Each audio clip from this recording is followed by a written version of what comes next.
there. Welcome back, first grade. I'm so happy to see you. And I am so happy to be starting a new book with you. I hope you enjoyed Charlotte's Web as much as I did. I'm going to read a story to you now that I also read to my students every year. And this one's just kind of more of a fun, lighthearted story. And it's called Gooseberry Park by Cynthia Rylant. And if you like animals, if you like, especially like pets, dogs, hermit crabs, things like that, you'll love this story. And so I'm going to do what Miss Miller has taught us to do when we are looking at a new book, and that's to take a sneak peek. They have a little bit of information on the back, and I'm going to read that to you to give you a preview of what our book is about. You could call it unusual, strange, in fact. Most dogs chase squirrels, but not Kona. He's friends with a squirrel named Stumpy. Kona thinks Stumpy's the best thing since chocolate doggy treats. So when a dangerous ice storm hits Gooseberry Park, all Kona can think about is Stumpy and her newborn babies. Can they survive in the freezing cold? Kona wants to help, but the journey to Gooseberry Park is icy and treacherous. It will be a difficult, risky trip. But sometimes a dog will risk it all for a best friend. Okay, so we know that this story is primarily about a dog and a squirrel. So that's Kona, and that's Stumpy. Looks like there might be another character that joins us at some point. Looks like a bat, maybe? All right, so let's read a little bit about Gooseberry Park. Chapter 1, A New Nest. All new mothers have a nesting instinct, even human mothers who haven't any idea how to build a nest. While human mothers are waiting for their babies to be born, their nesting instinct causes them to do the silliest things, such as taking all the pots out of one cabinet and all the pans out of another and switching them. Human mothers don't know why they're doing this, except that some little voice in their head is saying, "Keep busy, keep busy." A sensible rabbit mother who hears this little voice will simply pluck her fur with her teeth to make a nice warm baby bed for the near future. But a mixed-up human mother will just wander about her kitchen switching her cabinets for no reason at all. Thus, it was a good thing that Stumpy was a squirrel. She knew a nesting instinct when she felt one, and she knew what to do about it. For many days now, every part of her red squirrel body had been shouting, "Keep busy, keep busy." Was she ever keeping busy? For the new nest she was building, she had collected the choicest twigs and the finest leaves, and because she was sure of what was about to happen, bits of the pink-dotted, blue-flowered, or green-starred material that could be had by a little digging in the can behind the town sewing shop. One morning, she had even happened upon a bit of cloth decorated with pictures of little red squirrels carrying small brown nut sacks, and she nearly fainted away. It was better than she could have hoped for her new babies. And new babies, indeed, were what she was about to have. Babies to love, to keep clean, to bring up close against her fur in the dark night. Stumpy was about to become a mother, and oh, she was proud and busy, quite busy. Carefully, she lined her new nest with the twigs, the leaves, and the bits of beautiful cloth. She had recently moved from an old locust tree on the south side of Gooseberry Park to a pin oak on the east.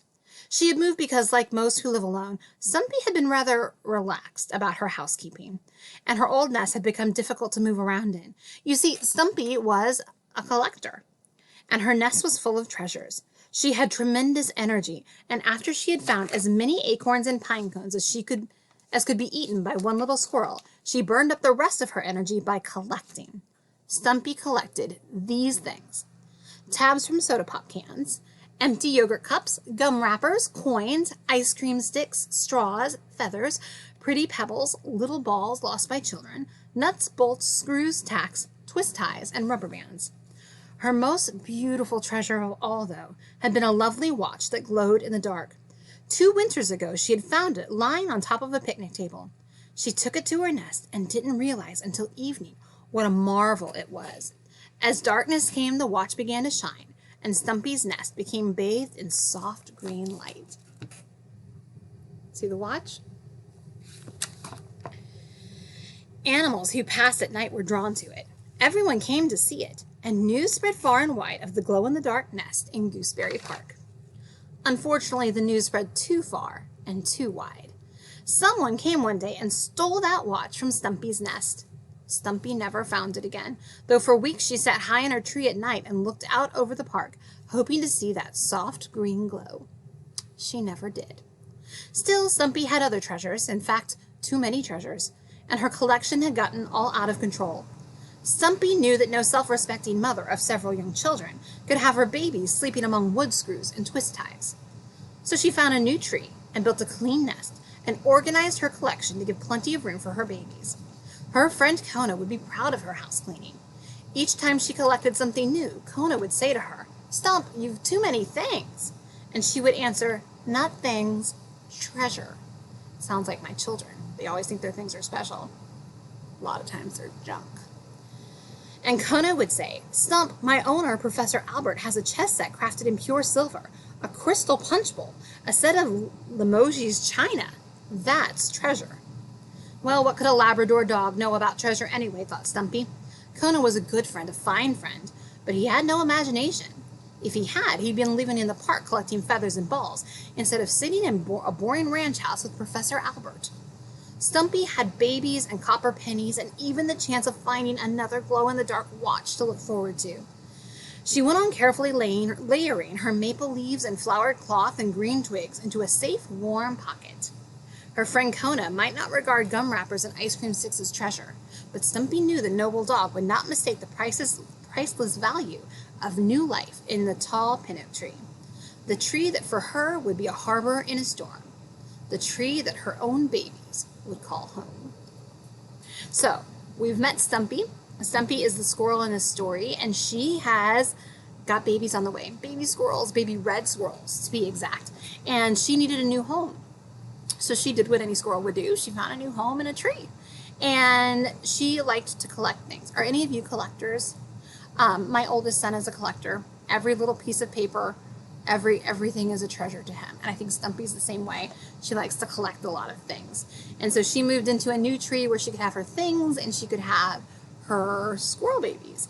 And they mentioned her friend Kona. Kona is a Labrador. Do any of you have a Labrador? I've always wanted one. I don't have one.